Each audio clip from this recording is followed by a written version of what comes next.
பசுமை உறுதிமொழி.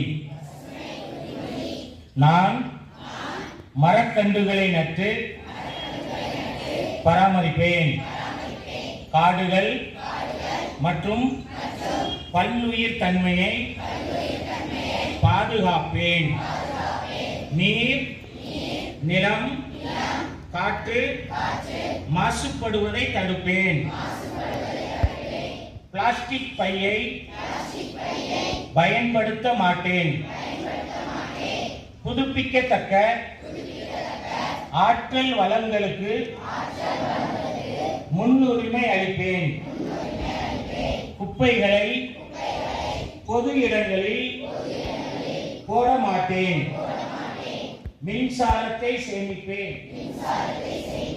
எரிபொருள் வாகன பயன்பாட்டை குறைப்பேன். தண்ணீரை வீணாக்க மாட்டேன். சுற்றுச்சூழல் மீது அக்கறையுடன் இருப்பேன் என இந்நாளில் நான் உறுதி எடுக்கிறேன். நன்றி.